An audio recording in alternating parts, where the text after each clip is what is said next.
आनन्दकन्दं प्रभुदेवचन्द्रं ब्रजेशरूपेण पुरापि जातं प्रवेश्य प्राप्तं प्रियप्राणनाथं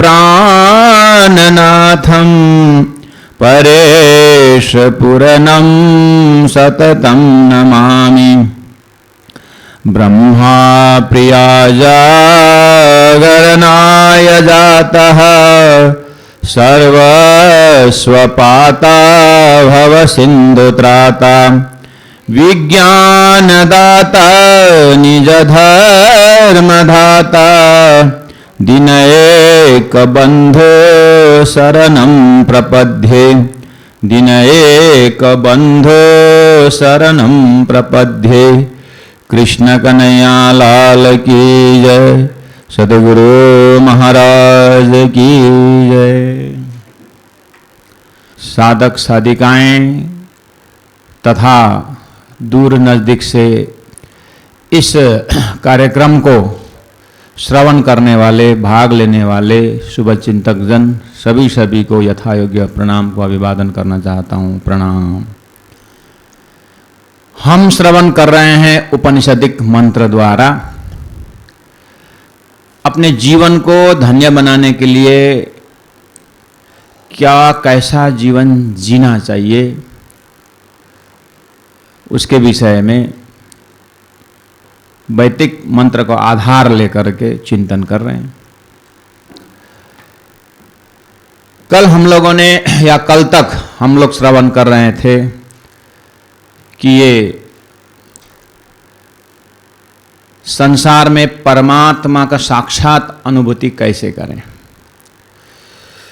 परमात्मा दया से पूर्ण है, परमात्मा प्रेम, श्रद्धा, भक्ति ऐसी चीज परमात्मा को बहुत नजदीक का शब्द है।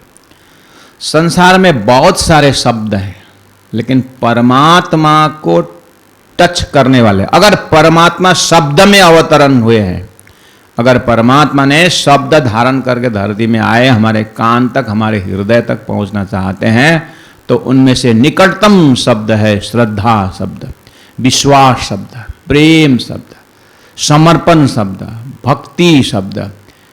इन शब्दों परमात्मा के लिए आया है, ये परमात्मा के ही ऊपर लागू होता है। उसी विश्वास को सुदृढ़ बनाने के लिए, उसी भक्ति को धारा प्रवाह बनाने के लिए, तैल धारावत बनाने के लिए, उसी समर्पण को, अपने आप को खोने के लिए सत्संग की जरूरत पड़ती है, संत महापुरुष की सानिध्यता की जरूरत पड़ती है, उन लोगों के दिनचर्या का चिंतन करने का जरूरत पड़ती है। तो हमने श्रवण किया कि परमात्मा को प्रत्येक जीव के अंदर देखें या जीव के अंदर परमात्मा को देखें, क्योंकि ये भाव जब हमारे अंदर में, जैसे कमरे के अंदर प्रकाश देखने से उसके प्रकाश के सूत्र से हम लोग सूर्य के स्वरूप में पहुंचते हैं। प्रकाश से, किरण से, प्रकाश के जब सहारा से निकलते हैं तो किरण से मुलाकात होती है और फिर किरण ज्योति से फिर जा करके सूर्य से मुलाकात होती है। घर के बूंद का पानी का जो बहाव को फॉलो करते हैं तो हमारी मुलाकात नदी से हो जाती है, और नदी के साथ जैसे बहना शुरू करते हैं तो हमारा लक्ष्य सागर पहुंच जाते हैं। ऐसे ही ये पंचभौतिक शरीर के अंदर जब हम आत्मा तत्व को, जो एसेंस है, जो सार है, जिसको शास्त्रों ने परमात्मा का अंश स्वरूप माना है, तो वो आत्मा तक पहुंचाने के प्रयास वैदिक मंत्र हमें कर रहे हैं। तो है तो जीवन में सारी वही है, वही अंशात आत्मा को थोड़ा बहुत उदाहरण दे करके, दृष्टांत दे करके हमें समझाया गया है। और एक पानी का जो ग्लास रहता है, भाषा में हम पानी का ग्लास बोल रहे हैं, लेकिन ग्लास तो स्टील का है। और ग्लास स्टील का है या कांच का है, वो पात्र जो भी है, लेकिन जब पानी डालने पर हमारी जो भाषा है, पानी का ग्लास कहा जाता है। लेकिन ग्लास का, पानी का ग्लास नहीं होता है, लेकिन भाषा में सब्जी की कढ़ाई बोलते हैं। कढ़ाई तो कीट की हो, स्टील का हो, एल्यूमिनियम का हो, लेकिन सब्जी वहां होने पर हम सब्जी की कढ़ाई बोलते हैं। कहने का मतलब है कि container is not important, what is contain is important. अंदर क्या रखा हुआ है, बस इसी दृष्टांत को हम बार बार श्रवण करते हैं, करना ही पड़ता है। थोड़ा बहुत ज्ञान, फिर उन सुक्तियों के ऊपर फिर चिंतन। तो शरीर रूपी बर्तन के अंदर, बर्तन तो हर प्रकार के होते हैं, आकार हर प्रकार का बर्तन का होता है, लेकिन वो बाहर का बर्तन का कीमत अंदर में क्या रखा हुआ है उसके आधार पर होता है। बर्तन तो सोने का है, लेकिन अगर वहां दारू रखा है, तो दारू रखा हुआ जो ग्लास है, सोने का ही भले चांदी का ही क्यों ना हो, लेकिन बोला जाता है वो दारू का ग्लास ले आओ, बाहर का खो गया ना। ऐसे ही चिंतन से 5 तत्व का शरीर का आकार प्रकार बहुत है 84 लाख में, लेकिन अंदर का तत्व जो है वो ब्रह्म तत्व है, वो सच्चिदानंद का तत्व है। उसके लिए कहा आत्मा शब्द है। अब जब हमारी दृष्टि उस आत्मा में जब पहुंचती है, तो अब वो बर्तन जो है ब्राह्मिक बर्तन हो जाता है, वो 5 तत्वों का बर्तन नहीं रहता है। 5 तत्वों का शरीर नहीं कहा जाता है। वो आत्मा इतना महत्वपूर्ण है, परमात्मा श्री कृष्ण के ज्ञान का सार गुरु मंगलदास जी ने कहा कि 1 लिख करके 1 शून्य लगाओ 10 बन जाता है, दूसरा शून्य लगाओ 100 बन जाता है, तीसरा शून्य लगाओ 1000 बन जाता है। लेकिन अगर 1 को मिटा दिया जाए, 1 को हटा दिया जाए, 3 शून्य बचेगा, उस शून्य का कोई वैल्यू नहीं रहता है। ऐसे ही आत्मा शरीर के अंदर है, वो आत्मा के लिए परमात्मा का अंश ही बोलो या ब्रह्म स्वरूप बोलो या ब्रह्म सत्ता बोलो, एक आधार जरूर है। उस आधार को भूल करके जीवन में, संसार में लोग इतने भ्रमित, इतने दुखित और इतने जो परेशान है कि उस रहस्य को नहीं समझ पाने के कारण अब ऊपरी भाग में जो है सारा दौड़ धूप है, लोग पूरा अलस तलस हैं, पीड़ित हैं, वो सब आकार प्रकार को देख करके, जिसका सार भी नहीं है और बिना सार दुख देने वाला है।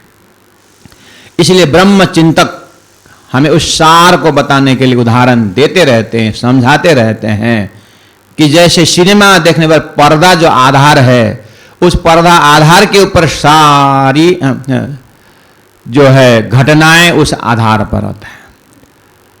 लेकिन उस सिनेमा में बरसात होती हो, उसके ऊपर कितना झगड़ा, तूफान और पता नहीं क्या क्या एक्टिंग होते हैं और खून भी होता है, लेकिन पर्दा निश्चल रहता है।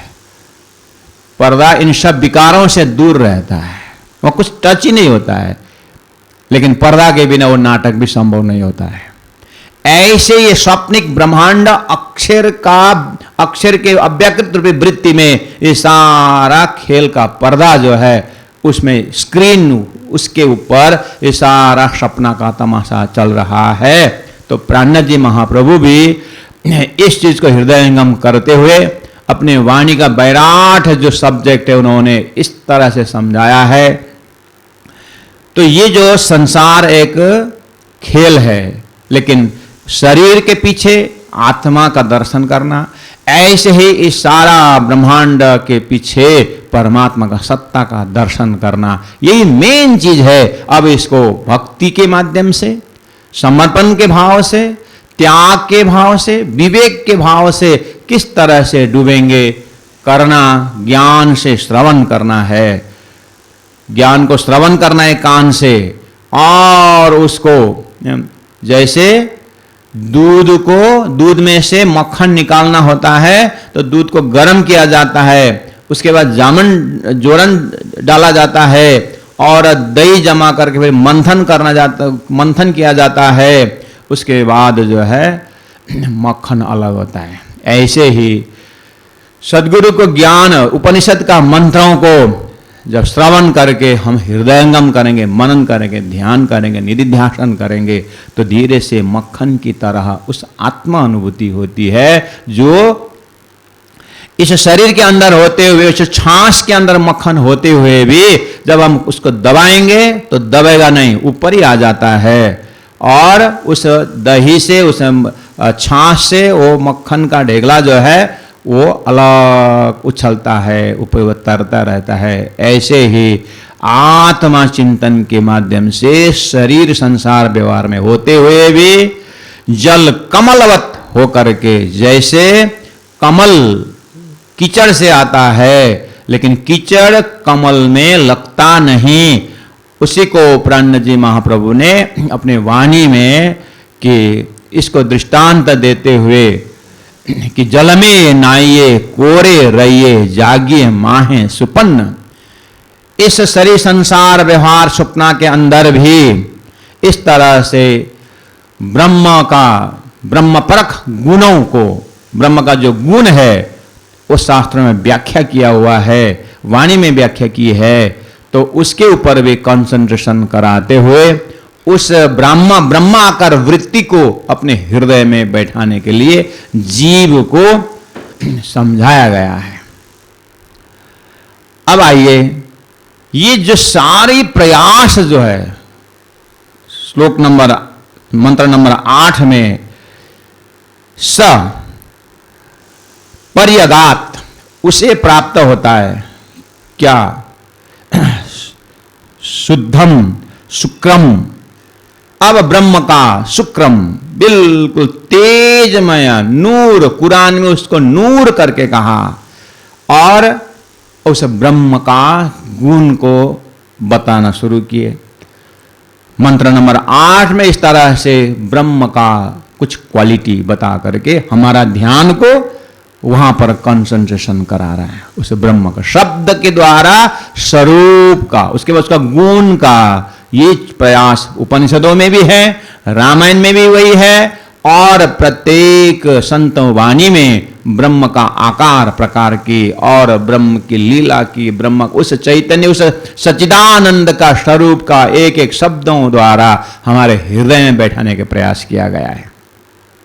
तो उपनिषदिक मंत्र का तारतम्य लोकेशन जो बताना मैं चाहता हूं, यहां पर 8 नंबर मंत्र में ब्रह्म का जो क्वालिटी है उसको बता करके हमारे हृदय में एक ब्राह्मिक वृत्ति को बैठाने की कोशिश किया। इससे क्या होता है? वो मैंने दिया हुआ दृष्टांत, चावल डाला हुआ जो बोरी है, चावल की बोरी कहा जाता है। अब उसमें गौ रखा गया तो फिर गौ की बोरी हो जाती है। ऐसे ही हमारे अंदर चित्तवृत्ति में जो माया का काम क्रोध लोभ मोह से भरा हुआ जो अंतस्करण है, उसमें धीरे धीरे उपनिषद मंत्र जो है उस ब्रह्म का स्थिर स्वभाव को, ब्रह्म की महिमा वो डाल करके हमारे अंतस्करण में ब्राह्मिक वृत्ति को बढ़ा रहे हैं। 8 ने ऐसा प्रयास किया है, फिर बाद में आएंगे। 9 में क्या कहा? 9 नंबर मंत्र में फिर जाकर के इस तरह से ब्रह्म का आकार, प्रकार, गुण, महिमा बताने पर भी जीव अपने स्वभाव को वहां तक पहुंचाने का अगर प्रयास नहीं करता है तो बोलते अंधम तमा प्रविशन्ति, अंधकार नरक में जाकर फिर ये जन्म मरण के चक्कर में फंसेगा। एक तरफ पूरा चढ़ाव है और तुरंत उपनिषद मंत्र अगर ये नहीं करोगे तो इसका रिजल्ट अच्छा ही नहीं होगा। फिर 84 लाख नरक का कुंड और अन्य योनियों में चला जाएगा। देखिए महामती प्राणजी प्रणितार्थम वाणी में उस वैराट का जिसने अध्ययन मनन निधिध्यासन किया हो, वो आत्मा ऑलरेडी ब्रह्म का गुण से सत सत उसमें उपस्थित हो जाते हैं। और वहां नरक का वर्णन है और वहां ऐसा कार्य करने से वहां पहुंचेंगे। सारी बात बताइए, सभी का यही प्रयास है। अच्छा, अगर ऐसा है तो हम ये लोकेशन पकड़ने के प्रयास कर रहे हैं। ये नरक कब चालू हुआ?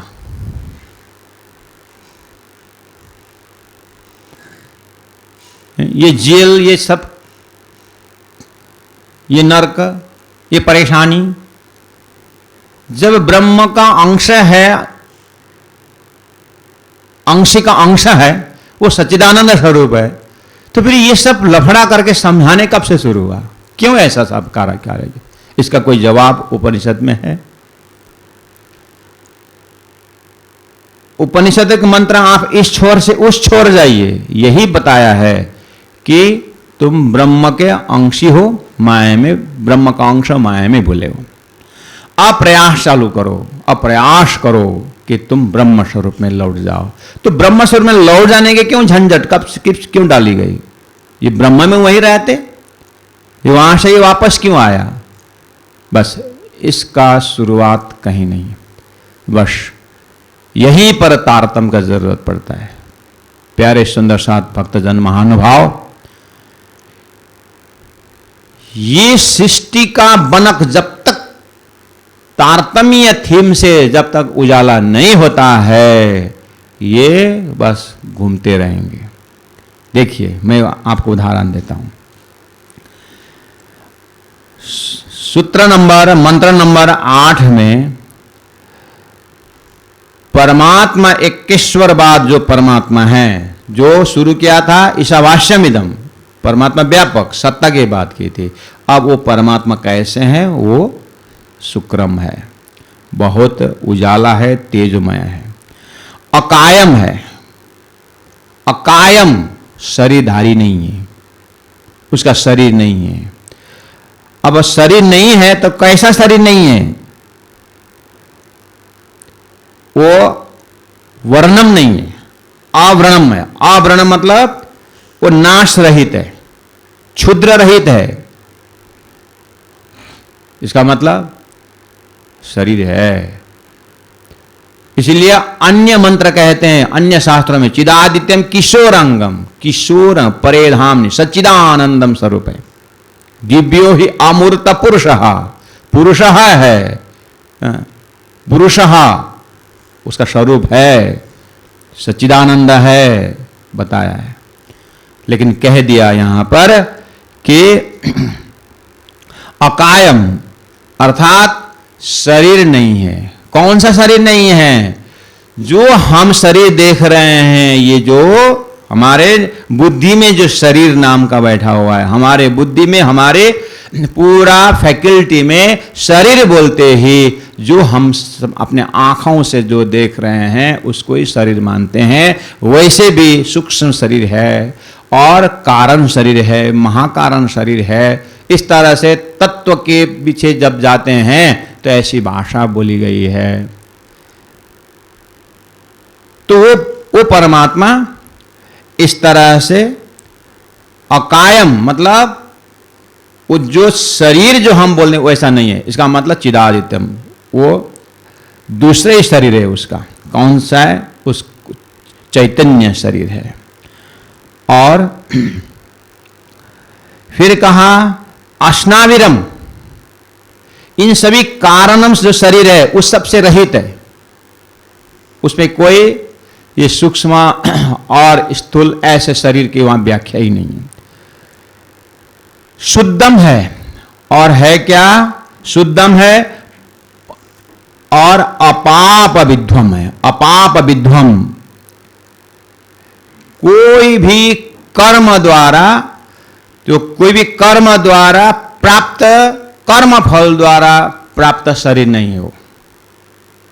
इसका मतलब वो शरीर धारण करता है, लेकिन हमारे जो जीव में जो कर्म द्वारा, प्रारब्ध द्वारा शरीर मिलता है, ऐसा वो शरीर धारण नहीं करता है, वो अपने स्वेच्छा से आता है। इसलिए उसके लिए कहा कि परिभू स्वयंभू, वो परमात्मा अपनी इच्छा स्वयंभू, अपने इच्छा से प्रकट होता है।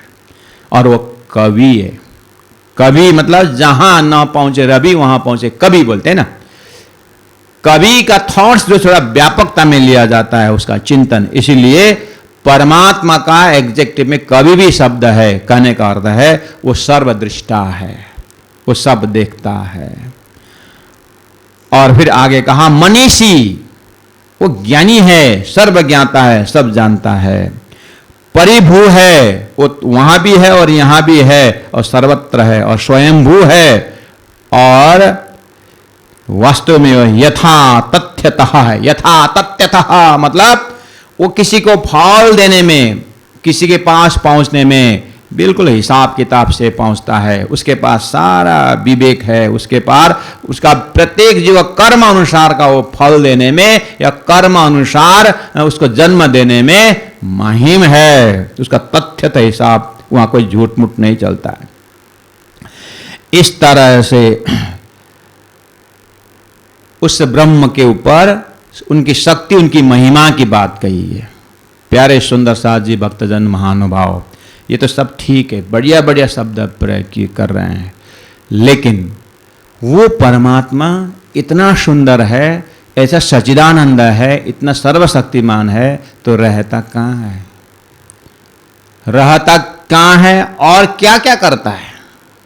बस इस तरह से का डिटेल जो है आपको अब ऐसे बोलते जाएंगे और ध्यान को वहां ठहराते जाएंगे, कराते जाएंगे, और बोलते हैं लास्ट में इस तरह से बहुत समय तक ये जीव जब चिंतन करता है तो मोक्ष प्राप्त करता है, या मोक्ष प्राप्त के लिए वो तैयार होता है। फिर मोक्ष, मोक्ष कोई घटना नहीं है। मोक्ष कोई मतलब कोई मोक्ष ऐसा चीज नहीं है कि वो बार बार आए। वो तुम सोचते जाओगे जब मोक्ष का अनुभव होता जाएगा। ऐसा ऐसा करके ये सब तैयारी, ये सब कब से शुरू हुआ? प्यारे सुंदर साथ भक्तजन महानुभाव, बस इसी वैदिक चिंतन को तारतम्य से जब देखते हैं तो अक्षरातीत परब्रह्म परमात्मा का अनंत अनंत शक्तियों में एक शक्ति का संचार सत अंश अक्षर ब्रह्म द्वारा इस सारी लीलाओं की व्याख्या है। अक्षर ब्रह्म के मन अंतस्करण अव्याकृत में ये संपूर्ण आत्माओं की लीलाओं की बात है। जीव और अंश और अंशी का भाव वहां है। जैसे हम बार बार ये समझाने के प्रयास करते हैं कि एक जादू वाला उस स्टेज में अपने जादू की शक्ति से जो भी है, उसकी जो एक जादू कहो या टेक्निक कहो, जो भी है, तत्कालीन समय में हमको भ्रमित कर देता है, और नहीं भी है फिर हमको है बोलना पड़ता है। ऐसे ही परम शक्तिशाली अक्षर ब्रह्म के अंतस्करण द्वारा ये उन्मेष निमेषभ्याम ब्रह्मांड प्रवेदयो, अक्षर के अव्यकित मन अंतस्करण में इस तरह से जीव और ईश्वर की लीलाएं होती है। अब इसे कब से शुरू हुआ, क्यों हुआ, इसका कोई हिसाब किताब, ये उनकी मस्ती है। ये ब्रह्म लीला के अंदर आता है। उसके लिए उदाहरण आपको देता हूं मैं। जब इस संसार में हम पैदा होते हैं, चाहे हम 100 साल जिए, चाहे 80 साल जिए, जैसे ही हम संसार में आए तो अपना ही मन को आप देखिए। हम अपना मन को देखें। मन में आपकी जब बातों बातों में हम कहते हैं कि जब मैं छोटा था तो मैं इस तरह से सोचता था, एल साइज का घर बनाऊंगा और एल साइज जो है उसमें आर्च लगेगा, सामने में मोटर बाइक भी होगा और नानू गाड़ी भी, पोर्टेबल गाड़ी। अपने अपने समय अनुसार का मन का कल्पना होता है। अब हमारे ज़माने के आज से 50-55 साल पहले वाला कल्पना आज काम नहीं आएगा। लोगों का कल्पना चेंज होता रहा। आप तो काला मोटर बाइक नहीं बोलेगा आजकल, हो सके तो एक एरोप्लेन सामने में रखेगा, या तो अपने छत में अब हेलीपैड बनाएगा। ऐसी ऐसी इच्छाएं। जब हम छोटे गांव में थे तो गांव में 100 बच्चे थे, कोई किसी के मुख से नहीं निकलता था कि मैं मोबाइल लेके चलूंगा। कोई नहीं बोलता था। आप अपने अपने विचार करो। ये इच्छा घड़ी तक की हो सकती थी, वो भी मिलती नहीं थी। लेकिन आज से 50 साल पहले की बात बन, जब हमने हो संभाला, गांव में हम 100 बच्चे थे, इधर उधर के मिला करके स्कूल में हम मिलते थे। किसी के मुख से मैं नोकिया लूंगा, सैमसंग लूंगा, कोई नहीं बोलता था। तो वो विचार कहीं उत्पन्न ही नहीं था। तो ये कहां से विचार उत्पन्न हुआ और पता नहीं ऐसा विचार का स्टार्टिंग कहां से होगा। ये माया का बिगिनिंग कहीं दिखता है, इसलिए अनादि है। ये कहां किसके यहां से शुरू होता है और कहां जाके एंडिंग होता है। तो ये इसी तरह जीव के अंदर ब्रह्म से मिलने की बातें और ये सब भाषा, ब्रह्म का रूप बताओ, चाहे ब्रह्म का स्वरूप की बात होगी, अज्ञान बोल रहे हैं और जीव को अब ब्रह्म से मिलना है, ये सारी कब से शुरू हुआ ये बात। तारतम्य कहता है जब परब्रह्म परमात्मा ने अक्षर के द्वारा जब ये खेल, जब संसार, जो अक्षर अपने जागृत में जो कल्पना का, मैंने बोला था उदाहरण दे रहा था मैं, कल्पना में आपका जागृत के कल्पना ये जो है, जो भी क्रियाएं हैं अपने मस्तिष्क में देखिए, अपने मन का कल्पना देखिए, वहीं से पकड़ना होगा ब्रह्म की लीला किस तरह से होती है। अपने आप को ब्रह्म रखिए। कौन मेजर करने आता है, कौन आपने आता है, तुम ब्रह्म की है, समझने के लिए कुछ भी कर सकते। अपने मन का ही रूप को देखो। हम देखें, वॉच योर माइंड करके बोलते हैं लोग, अपने मन को देखो बोलते हैं। बस वो जब हम जागृत में रहते हैं तो हमारा मन पता नहीं क्या क्या रूप धारण करता है। थैंक गॉड, सुबह से शाम तक जो भी हम सोचते हैं वो रूप धारण नहीं करता है, इसलिए आनंद से बैठने को मिल रहा है। नहीं तो ये सब कुछ रूप धारण कर लेता तो मेरे प्यारे आज दुनिया कैसे होती। संसार छोटा पड़ जाता है, लेकिन अक्षर ब्रह्म इतना बड़ा है, वो अनंत है। इसलिए उनकी विचार का सब रूप धारण जब करता है तो अनंत रूप में वो अक्षर ब्रह्म अपने मन के तरंगों में आनंदित रहता है। अक्षर ब्रह्म की लीला है।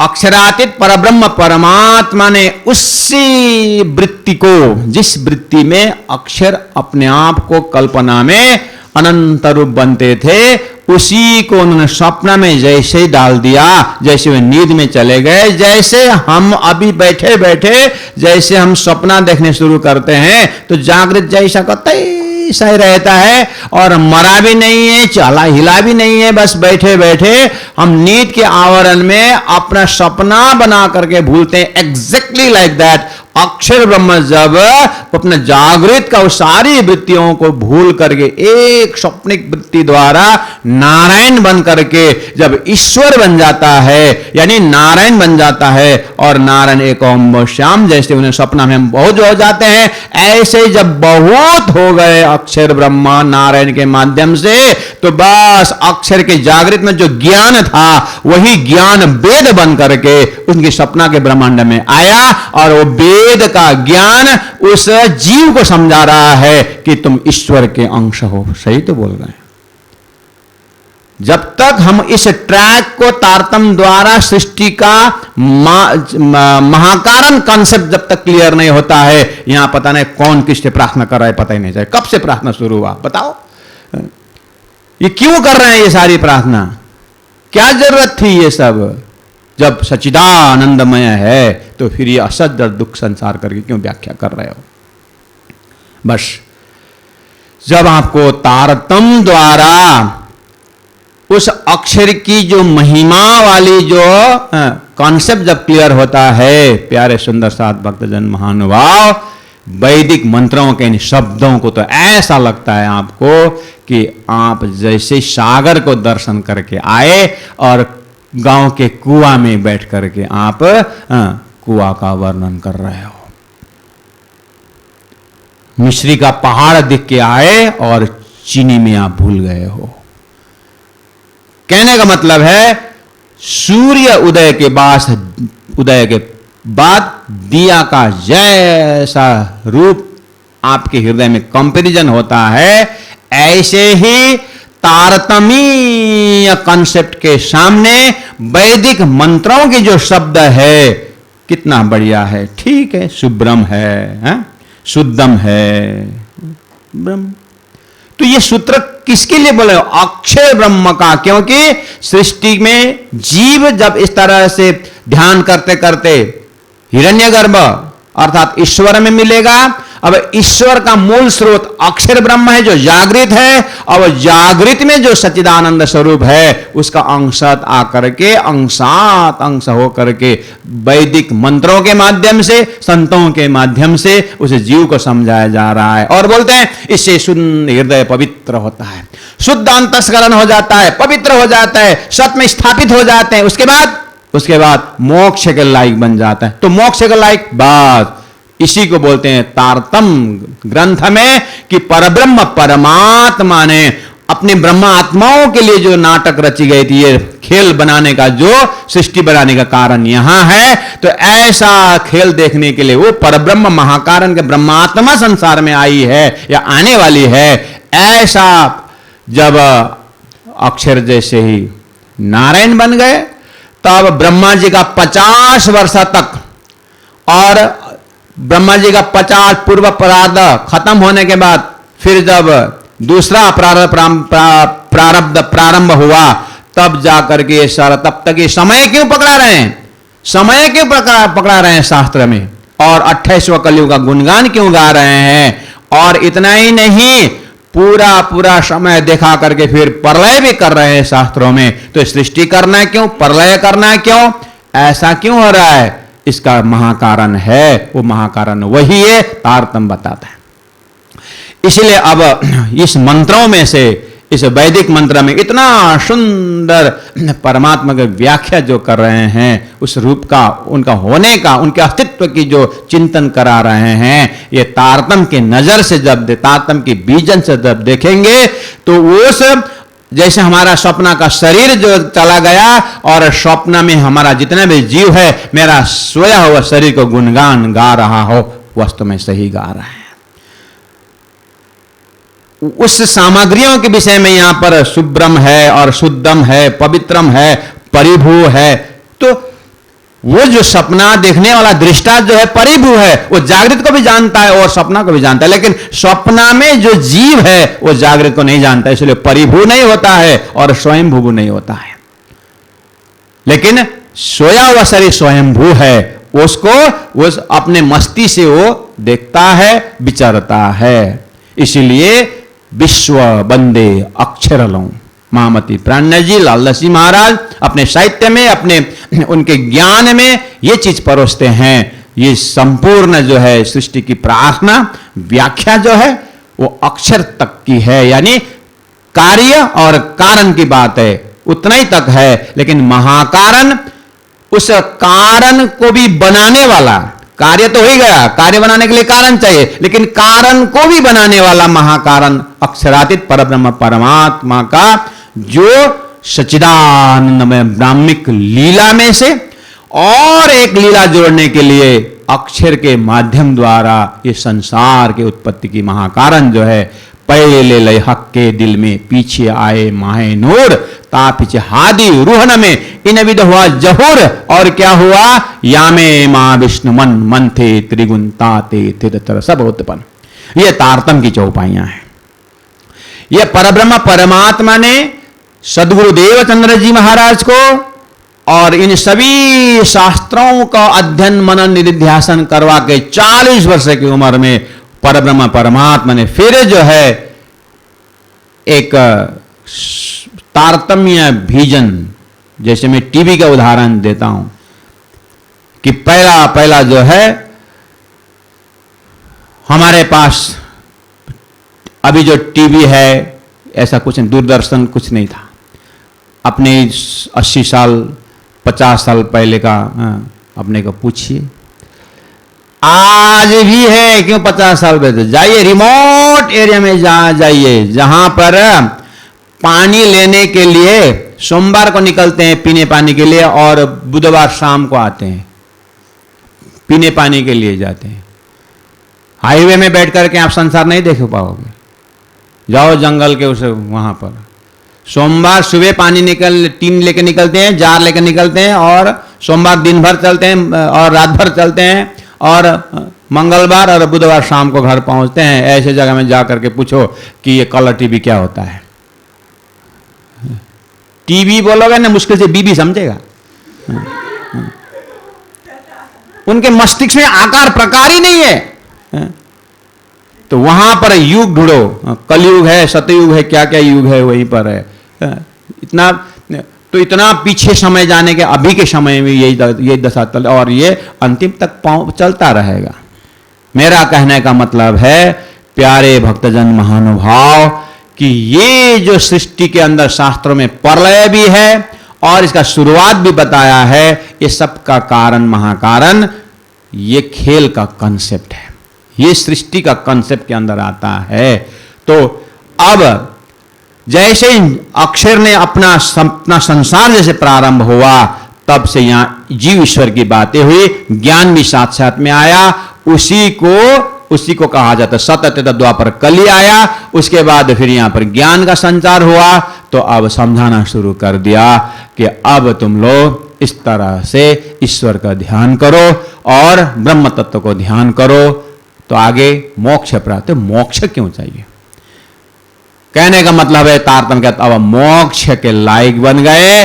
अब परब्रह्म परमात्मा के आत्मा ब्रह्मात्मा है, ब्रह्म सृष्टि जिसको कहा जाता है, उसके लिए खेल तैयार किया था। उन्होंने प्रार्थना करते हुए देखा, सही बात है, कितना सुंदर प्रार्थना करके जीव को तैयारी किया गया था। अब ये शुद्ध पवित्र हृदय वाले जीव जो है, अब इनको तारतम्य मिलता है, इसको पवित्र शुद्ध आत्मा बोलते हैं। अब यहां पर इनको जैसे ही उन्हीं परमात्मा जिन्होंने वेद दे करके साधन करा रहे थे, उन्हीं परमात्मा तारतम लेके आए। अब वो तारतम द्वारा उस पवित्र जीव को अब ज्यादा झमेला न करते हुए पूरा सीधा हॉटलाइन दिखा करके, अब टेढ़ी मेढ़ी चाल नहीं, इधर मोड़ करके इधर मोड़ करके कान पकड़ना नहीं, सीधा काम पकड़ा दिया। हद पार बेहद है, बेहद पार अक्षर अक्षर पार वतन जागे नगर। अब ब्रह्म सृष्टि को ऐसो नूर जो दुनिया थी बिना अंकुर, अब नया अंकुर तारतम दे करके इन्हीं प्रार्थनाओं द्वारा जीव कब से ब्रह्म का चिंतन कर रहे थे, उन ब्रह्म चिंतन का अंशात एक मार्ग पकड़ के रखे थे। अब हाईवे आ गया, अब राज विद्या राजमार्ग आ गया। अब तारतम से सीधा परब्रह्म परमात्मा का धाम लीला और उनका स्वरूप का वर्णन दे करके, अब जिस तरह से वैदिक मंत्र इन शब्दों द्वारा जीव के अंदर ब्रह्म का स्वरूप का बैठाने की कोशिश कर रहे थे, अब साक्षात सूर्य प्रकट हो गया। अभी तक दिया बैठा रहे थे, पेट्रोलमैक्स बैठा रहे थे, इलेक्ट्रिसिटी बैठा रहे थे, अब पूरा साक्षात परब्रह्म परमात्मा की तरह, मतलब सूर्य की तरह परमात्मा स्वयं जाहिर हो गए। अब तारतम सागर ग्रंथ से उन जीवों के अंदर पहले के प्रयास को कदर करते हुए, उस मेहनत को कदर करते हुए, अब फिर उसी शास्त्रों में संकेत किया हुआ भरमार ब्राह्मिक महिमा से ओत प्रोत तारतम सागर दे करके इसी का पुष्टि करते गए। प्यारे भक्तजन महानुभाव, वैदिक मंत्र स्वयं बोल रहा है, अगर इस तरह से जीव प्रयास नहीं करेगा, तैयारी नहीं होगी, तो तारतम आगे आ रहा है, उसका कोई मूल्य नहीं कर पाओगे, तो तैयारी नहीं बनोगे। इसलिए चलो तैयारी करिए। अंधम तमा प्रविशन्ति, अंधम तमा प्रविशन्ति ये विद्यामुपासते, ये विद्यामुपासते ततो भूय इव ते तमो, ततो भूय इव ते तमो य ओ विद्याम विद्यायाम रताः, वो विद्यायाम रताः। ये जो है अनुष्ठान नहीं है, वैदिक मंत्र है, कोई आगे कोई पीछे है। इसमें गीता के जैसा पूरा मिला करके उसमें नहीं रहता, आगे पीछे है मंत्र का शब्द, इसीलिए ये वैदिक मंत्र है। ऐसे अड़बड़ होता था, इसलिए भगवान वेद व्यास ने फिर गीता दिया। वो मिला मिला के गाना चाहते हैं तो नहीं होता है वैदिक मंत्रों में। कोई एक श्वास श्लोक होता है, यहाँ से शुरू किया वहाँ पूरा करके भी रेस्ट करने को होता है। अंधम तमा प्रविशन्ति ये अविद्याम उपासते। यहां पर दो शब्द हैं, विद्या और अविद्या। उसको ये उपनिषदों का अपनी टर्मिनोलॉजी है, उसी टर्मिनोलॉजी से आगे बढ़ना होता है। जैसे कॉमर्स का टेक्निकल वर्ड है डेबिट क्रेडिट, अब उसको प्योर साइंस के स्टूडेंट डेबिट क्रेडिट पहला मैंने एक बार सुना था करके बोलेगा, उसका वो साइंस शब्द में डेबिट क्रेडिट उसका अपना ही शब्दावली होता है। ऐसे ही ये उपनिषद मंत्रों में इस श्लोक में इसका टेक्निकल वर्ड है विद्या और अविद्या। उसको अन्य शास्त्रों में या संतों के मुख से जो वर्णन होता है इसका, विद्या इज इक्वल टू ज्ञान और अविद्या इज इक्वल टू कर्म। यहां x is equal to Y बोल के जो मैथमेटिक्स शुरू होता है ना, ऐसे ही विद्या इज इक्वल टू ज्ञान, लेकिन अविद्या इज इक्वल टू कर्म। बस इस श्लोक में मेन दो शब्द ये है। तो कहा अंधम तमा प्रविशन्ति, तमहा घोर अंधकार में प्रवेश होता है ये नरा, ये मनुष्य कौन, अविद्याम उपासते, अविद्या को उपासना करने वाला। अविद्या पहले क्या बोला, कर्म। अविद्या मतलब कर्म, कर्म को पालन करने वाला, कर्म को करने वाला घोर नरक में जाएगा। अब बर्बाद हो गया। लेकिन ततो भूय इवते तमो, उससे भी और ज्यादा नरक कुंड में पूरा एकदम पूरी तरह नरक में और बढ़िया से डूबेगा, मरेगा, पचेगा। कौन, विद्यायाम रताः, विद्या में आसक्त पुरुष। ले, साधु संतों की उल्टी वाणी बरसे कमल भीगे पानी बोलते थे, उपनिषद में उल्टी वाणी आ गई। अविद्या का उपासना करने वाले नरक में जाए, वो तो लगता भी अविद्या मतलब अज्ञान है तो जाएगा। लेकिन विद्यायाम रताः, ज्ञान में डूबने वालों का भी ये हालत, ये कैसा है। बस तो श्लोक नंबर मंत्र नंबर 9 और 10 में इसी भाव को व्यक्त किया है। और अब आज से आगे तो हमारा उपनिषद मंत्र का पूर्णावधि नहीं, विश्राम है। लेकिन ये पूरा 18 ही जो है उसमें से मैं आज 9 में हूं और 9 बाकी है। टोटल श्लोक, टोटल मंत्र 18 है, हम 9 तक हम पहुंचे। तो इस साप्ताहिक कार्य में 9 पहुंचे और साप्ताहिक में 9, टोटल कितना होगा 18। सर साहब में 18,000 मंत्र है, उन्होंने 18,000 पूरा कर दिया, हमने 9 पूरा कर दिया।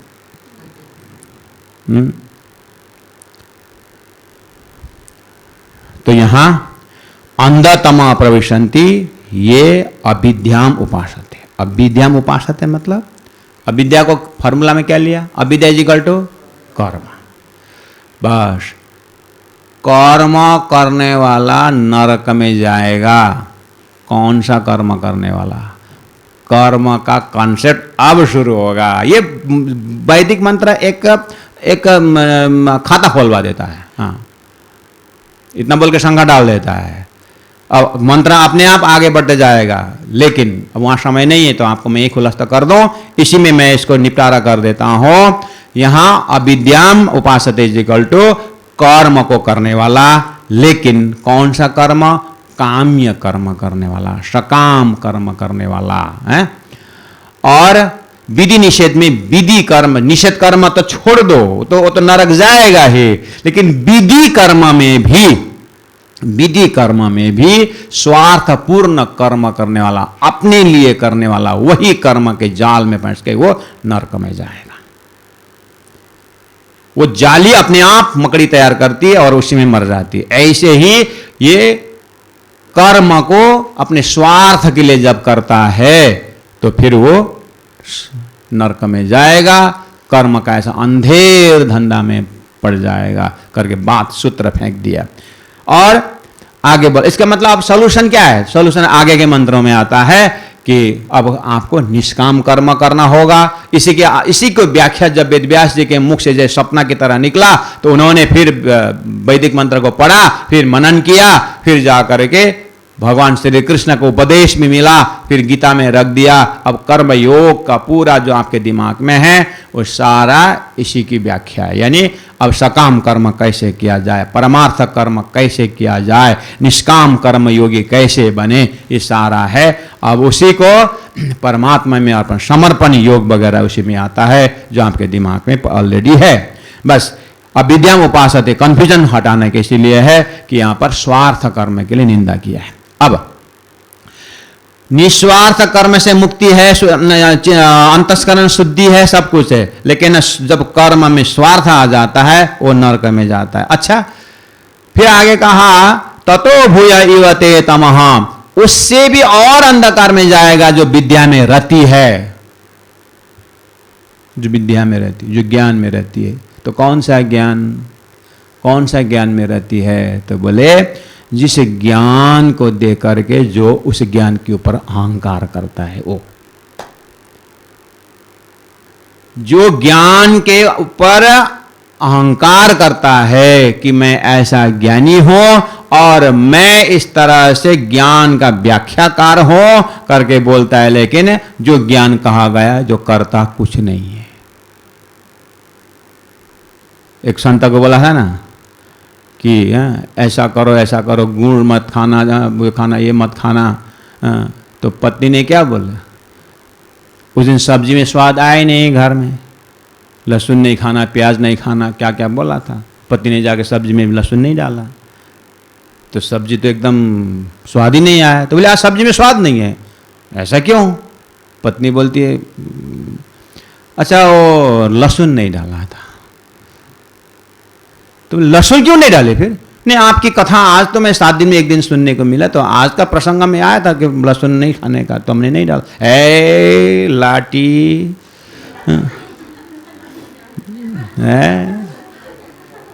तू तो बुद्धू है, वो किताब के नहीं खाने का, दुकान का तो खाने को चलेगा, बस किताब में जो है नहीं खाने का।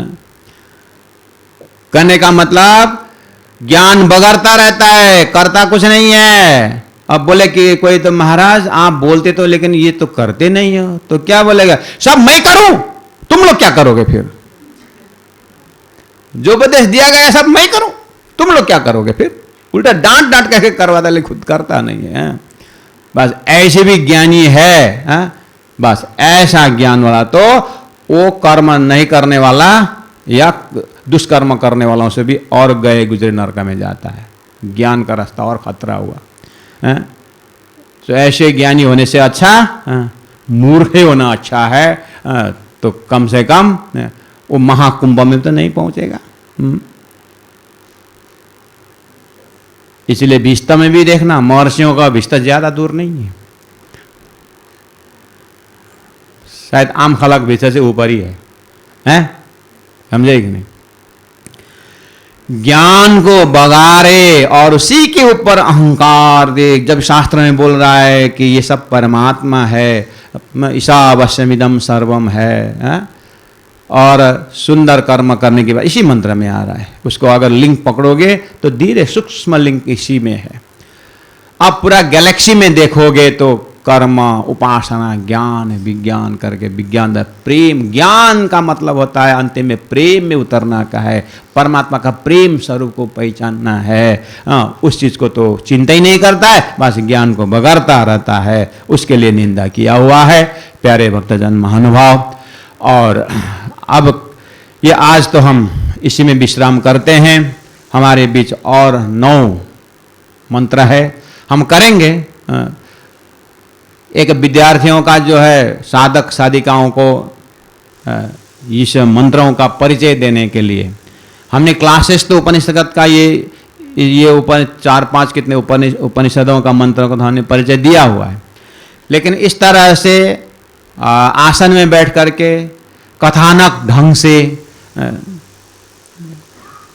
हम इस बार हमने इसका परिचय दिया हुआ है। तो अगर आप लोगों को स्वाद आया इस तरह से व्याख्या सुनने में, या पेन पेपर लेकर के बोर्ड में नक्शा बना करके विराट का नक्शा जैसा इन मंत्रों का लोकेशन बता करके अव्याकृत के सूक्ष्म स्थूल में अनंत वे वेद, यहाँ वेद है, और इसका रिफ्लेक्शन हो करके जो नारायण के अंतस्करण में आया, शेष नारायण में गया, फिर जा करके शेष नारायण के नाभि कमल से ब्रह्मा विष्णु महेश प्रकट हो गया, और ब्रह्मा जी के मुख से वेद उत्पन्न हो, 4 वेद 4 मुख से आया। उस वेद में अब क्या क्या है, इस तरह से वो क्लास में तो करवाए थे, लेकिन वो जो है अब यहाँ बैठ करके उसी चीज को मंत्र का एक एक जो है अन्य भाष्यकारों का भी कहाँ तक का चिंतन कर रहे हैं, विश्ववंदे अक्षरों की चिंतन कर रहे हैं, उसको भी नक्शा उतारते हुए व्याख्या करने में और अंतस्करण में उसका प्रकाश भरने में अगर आपको आनंद आ रहा है तो क्या है, रूटीन तो अपना ही है, साधनालय अपना ही है, आपका ही है। तो फिर दिन में 1 घंटा का लेक्चर हम रखेंगे, ऐसा स्टेज का कोई नहीं है, हम बढ़िया स्टेज और बनाएंगे। हाँ, ये तो कुछ नहीं है, इससे भी बढ़िया स्टेज बना करके हम 1 घंटा क्लास कर सकते हैं, वो आपकी इच्छा है। अब शाम तक में आप लोग थोड़ा वोटर होगा, जिनको ऐसे व्याख्या सुनने की इच्छा है उनसे वोट लेंगे और फिर हम बैठेंगे। अगर वोट नहीं आया तो हमारा साप्ताहिक अनुष्ठान था वो यही पूरा होता है। इतने शब्दों के साथ हम आज का वाणी को विराम देते हैं। बोलो श्री प्राणनाथ प्यारे की जय, सद्गुरु महाराज की जय। अंधम तमा प्रविशन्ति, अंधम तमा प्रविशन्ति ये विद्यामुपासते, ततो भूय इव ते तमो, ततो भूय इव ते तमो य ओ विद्यायां रताः, य ओ विद्यायां रताः। बोलो श्री प्राणनाथ प्यारे की जय, तीनों परिधाम की जय, सद्गुरु महाराज की जय, गुरुजी 108 मंगलदास महाराज की जय। प्रणाम।